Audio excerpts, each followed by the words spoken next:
மரித்து உயிர்த்தெழுந்த ஆண்டவராகிய இயேசுவின் நாமத்தில் உங்களை அன்போடு கூட இந்த காலை வேளையிலே வாழ்த்தி வரவேற்பதில் நான் பெரும் மகிழ்ச்சி அடைகிறேன். பிரியமானவர்களே, நமது ஆண்டவராகிய இயேசு கிறிஸ்து அவர் மெய்யாகவே உயிர்த்தெழுந்தார் என்று வேதம் சொல்லுகிறது. ஆண்டவர் மரணத்தை விட்டு எழுந்தார். அவர் உயிரோடு கூட எழுந்து இயேசு இன்றைக்கும் ஜீவிக்கிற தேவனாக இருக்கிறார். அன்றைய நாளிலே இயேசுவை ஜனங்கள், அவருடைய சீசர்கள், அவரை அறிந்தவர்கள், தெரிந்தவர்கள் எல்லாரும் இயேசு மரித்து போனதை அறிந்து அவரை கல்லறையிலே வைத்ததாக வேதத்திலே சொல்லப்பட்டிருக்கிறது. வைத்ததன் பிற்பாடு யோவான் எழுதின சுவிசேஷம் 20ஆம் அதிகாரம் 1வது வசனத்தை நான் வாசிக்கிறேன், கவனியுங்கள். வாரத்தின் முதலாம் நாள் காலையில் அதிக இருட்டோடு மகதலேனா மரியாளும் கல்லறைக்கு வந்து கல்லறை அடைத்திருந்த கல் எடுத்து போடிருக்க கண்டார்கள் என்று வேதத்திலே வாசிக்கிறோம். அதிகாலையிலே வாரத்தின் முதல் நாளிலே அதிக இருட்டோடு மகதலேனா மரியாள் கல்லறைக்கு வருகிறதை பார்க்கக்கூடியதாக இருக்கிறது. அருமையானவர்களே, இயேசு கல்லறையிலே வைக்கப்பட்டிருக்கிறவர்கள் அந்த கல்லறைக்கு, அந்த சரீரத்துக்கு பல காரியங்களை யூதருடைய வழக்கத்தின்படி செய்கிறவர்களாக இருந்தார்கள். அதை செய்யும்படிக்கு வந்த பொழுது இயேசு வைக்கப்பட்டிருந்த கல்லறை திறக்கப்பட்டிருக்கிறதை அவர்கள் பார்த்தார்கள். இயேசு இந்த உலகத்திலே வாழ்ந்த பொழுது அவர் தன்னுடைய சீசர்களுக்கும் தன்னை பின்பற்றி வந்தவர்களுக்கும் சொன்ன காரியம், தான் மரித்து 3ஆம் நாளிலே உயிரோடு கூட எழுந்திருப்பேன் என்று ஆண்டவர் சொல்லியிருந்தார். அவருடைய சீசர்கள் இயேசுவை பின்பற்றி கொண்டு போய்கொண்டிருந்தார்கள். இயேசு செய்த அநேக அற்புதங்களையும் அடையாளங்களையும் அவர்கள் பார்த்திருந்தார்கள். இயேசுவை நம்பினார்கள். இவர் தேவன், இவர் எங்களுக்காக பெரிய காரியங்களை செய்வார், எங்களை விடுதலையாக்குவார் என்ற அநேக கூட்டங்கள், அநேகர் பலவிதமான காரியங்களில் இயேசுவை பின்பற்றி கொண்டு வந்திருந்தார்கள். குறிப்பாக அவருடைய சீசர்கள் அவரை முழுமையாக நம்பியிருந்த பொழுதும், இயேசு மரித்த பொழுது அவருடைய வாழ்க்கையிலே அவருடைய சீசர்கள் கலங்கி போயிருந்தார்கள், சிதறி போயிருந்தார்கள். ஆனால் இப்பொழுது கல்லறையிலே இயேசுவை காணவில்லை என்பதை அவர்கள் அறிந்தபோது அவர்கள் கலங்கி போனார்கள். ஆம் பிரியமானவர்களே, வேதம் சொல்லுகிறது, அவர் சொன்னபடி உயிர்த்தெழுந்தார். அவர் சொன்னபடி 3ஆம் நாளிலே மரணத்தை விட்டு உயிர்த்தெழுந்த தேவனாக இருக்கிறார் என்று வேதத்திலே நாம் வாசிக்கக்கூடியதாக இருக்கிறது. அது மாத்திரமில்லாமல் ஆண்டவர் மெய்யாக உயிரோடு கூட எழுந்தார் என்பதை நான் விசுவாசிக்கிறேன். அது மாத்திரமில்லாமல் அவரை பின்பற்றி வருகிறோம். ஆண்டவரை பின்பற்றுகிறதுக்கு முக்கியமான ஒரு காரணம் என்னவென்றால், அவர் மரணத்தை விட்டு உயிர்த்தெழுந்தவராக இருக்கிறார். நான் ஆராதிக்கிற இயேசு கிறிஸ்து உயிர்த்தெழுந்த தேவனாக இருக்கிறார்.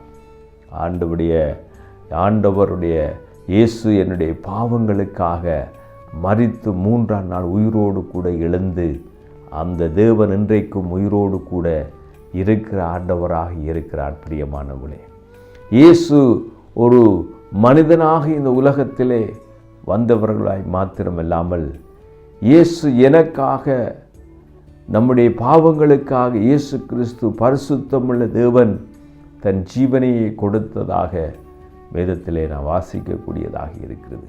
அவர் எனக்காக மரித்து 3ஆம் நாள் உயிரோடு கூட எழுந்த அந்த தேவன் இன்றைக்கும் உயிரோடு கூட இருக்கிறார். பிரியமானவர்களே, சீசர்கள் அதை பார்க்கும்படிக்கு, அவரை பின்பற்றி அவர்களை பார்க்கும்படிக்கு இந்த செய்தியை கேள்விப்பட்ட பொழுது கல்லறையிலே ஓடி போய் பார்க்கிற பொழுது இயேசு அங்கே இல்லை, அவர் வைத்த இடத்தை காணவில்லை. அங்கே பக்குவமாக அவரை சுற்றி இருந்த சீலைகள் மடித்து வைக்கப்பட்டிருப்பதை அவர்கள் பார்த்ததை அறியக்கூடியதாக இருக்கிறது. அருமையானவர்களே, இயேசுவை வைத்த அந்த கல்லறையிலே ஆண்டவர் உயிர்த்தெழுந்ததை பார்க்கக்கூடியதாக இருக்கிறது.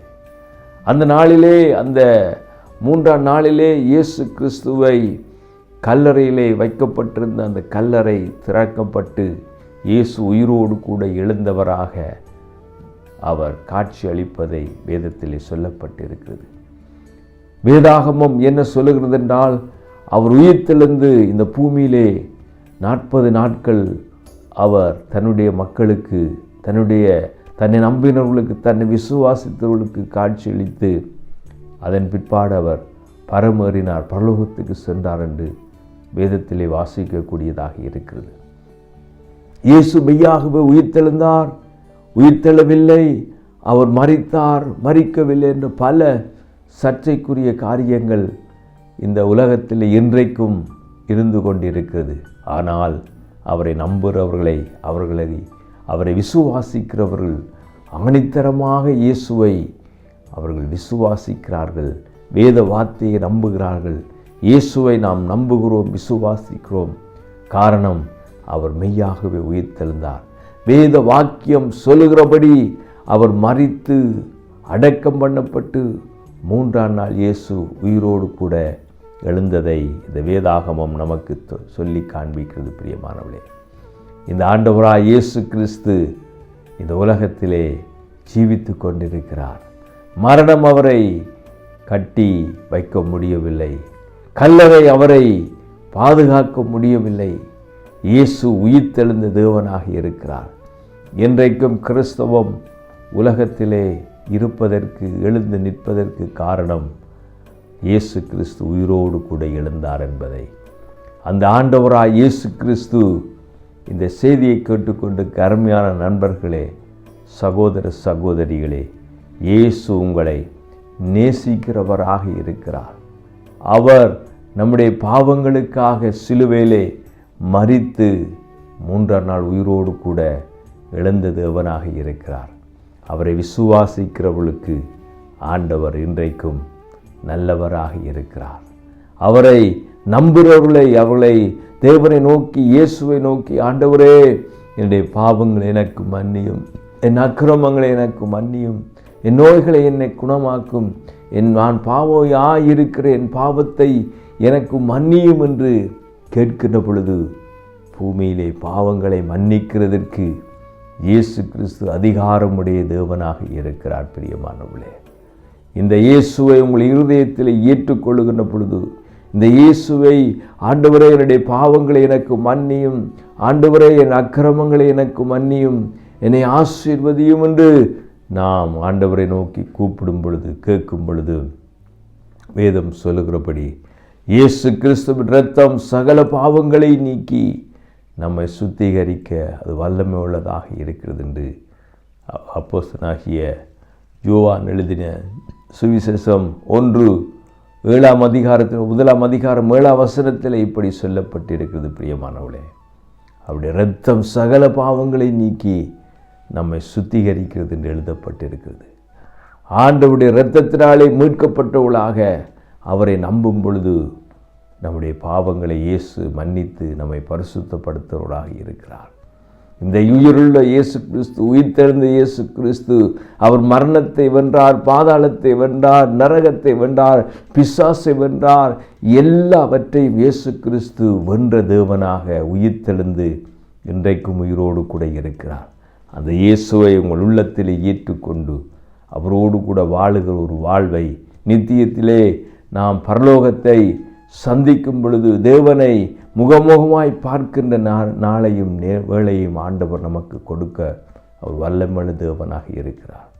ஆகவே இந்த உயிர்த்தெழுந்த இயேசு கிறிஸ்துவை உங்கள் வாழ்க்கையிலே இரட்சகராக, ஆண்டவராக நீங்கள் ஏற்றுக்கொள்ளும் பொழுது உங்கள் வாழ்க்கையிலே கர்த்தர் ஆண்டவராக இயேசு கிறிஸ்து உங்கள் வாழ்க்கையிலே சமாதானத்தையும், சந்தோஷத்தையும், மகிழ்ச்சியையும், பாவ மன்னிப்பையும், நித்திய ஜீவனையும் கொடுத்து ஆசீர்வதிப்பதற்கு இயேசு உண்மை உள்ளவராக இருக்கிறார்.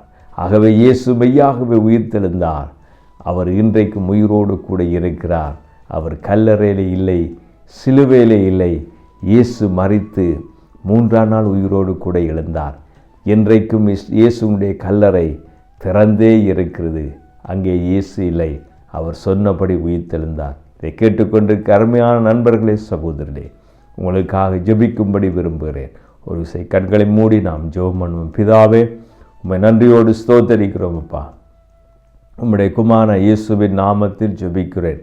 நீர் மெய்யாகவே உயிர்த்தெழுந்த தேவன். உம்மை நாங்கள் நம்புகிறோம், விசுவாசிக்கிறோம். நீர் எங்கள் தேவனாக இருக்கிறதுக்காய் உமக்கு நன்றி.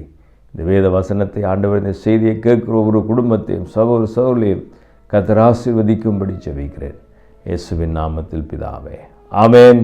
இயேசு உயிர்த்தெழுந்தார். அல்லேலூயா, ஆமேன். God bless you.